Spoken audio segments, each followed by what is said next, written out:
Happy Halloween! Welcome back everybody for round 2. This time we're talking about retro games. If you haven't seen the first video, go back and check that out. I talk about all the modern games I've played over the last few years.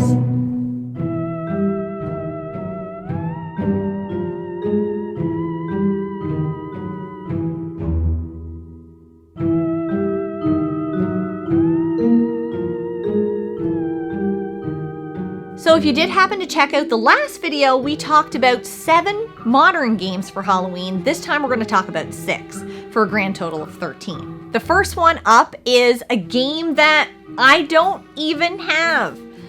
It's on this. Now, why don't I own it? Because it's a Famicom game that had to be translated into English. I don't know if any of you have a clue yet what that is, but we're talking about Sweet Home. Technically a Famicom game that I played translated on my NES, this game released in 1989 and is often credited as being the pioneer of the survival horror genre. Oddly enough, as I am not a big turn-based RPG fan, this is one of 2 RPGs on the list. 5 playable characters, each starting with a fixed weapon or accessory, you break off into 2 groups to explore a haunted mansion. Documentary filmmakers, you uncover the mystery of a missing artist's frescoes and quickly become trapped. The group must find their way out while being confronted by various supernatural entities and solving puzzles within the mansion. The story is just as intriguing as the gameplay and is one of my favorite games I played in 2023. Now, some of you might find frustration scary, and if that's your jam, then you'll want to play this infuriating, very mildly scary game this Halloween. I'm getting really good at the tornado-y spot, but look, I almost... Released in 1989, this classic side-scrolling tale of a valiant knight rescuing the princess from her captor, in this case, Arthur saving Princess Prin from Astaroth. And in the interest of transparency, no, I have not beat this game, but rather, anytime I play it, it continues to beat me. What makes this game suitable for Halloween besides its name is that, you guessed it, you are battling nightmare creatures, sometimes even in your underwear. Punishingly hard with exceptional music and classic 16-bit graphics, if you want to be angrily delighted this spooky season, give this one a go. This next one is a game I played at the top of this year, and I found myself loving it, and it was very unexpected. We're talking about a turn-based Halloween-themed game, Koudelka. What do you get when you combine turn-based RPG, elements of tactical gameplay, and survival horror all in one? Koudelka, of course. Released in 2001, this game sways a little on the dated side, but is still perfect for Halloween nonetheless. If you can get past the mechanics, it has a great story and an opening sequence that is sure to hook you. Set in Wales in 1898, we are thrust into a gothic horror atmosphere. A priest, a paranormal investigator, and a gypsy walk into a haunted monastery. No, that's not a joke. I thoroughly enjoyed this one while subsequently ripping out my own hair.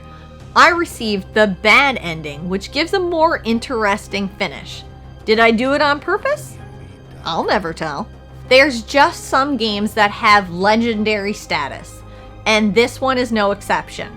We're talking about Silent Hill 2, maybe one of the best retro horror games you'll ever play. What can I say about the most beloved survival horror game that has not already been said? How about give me a release date for the remake already? Initially released in 2001, this third-person psychological horror masterpiece turns James's world upside down when he gets a mysterious letter from his dead wife Mary. It is eerie and creepy, and you never know who you can or cannot trust along the way as you uncover the creatures that lurk in the dark corners and closed doors of Silent Hill. Alright, just like last time, I had to throw in a game that could be more suitable for all ages. We're going to talk about Luigi's Mansion on the GameCube. I couldn't talk about the third installment of this series in my previous video without adding this one as well. A great all-ages Halloween game, Luigi's Mansion 2001 release is often touted as the first real Mario game where Luigi stars and plays the hero. Winning a mansion, he never even entered a draw for, Luigi soon discovers it's a ploy at the hands of King Boo to trap him alongside his already abducted brother Mario. Thankfully, a mad scientist, a soul-sucking vacuum, and a ghost dog round out the gang to cement this one as a family-friendly classic. Alright, and the last game on the list, I had to provide you with another co-op game that you could play. This one is not so family-friendly, and we did a review of it on the channel, and it is one of my favorite scary games on the Xbox.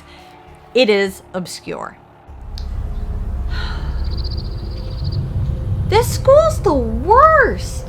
I came back for a book! Stupid janitor locked me in.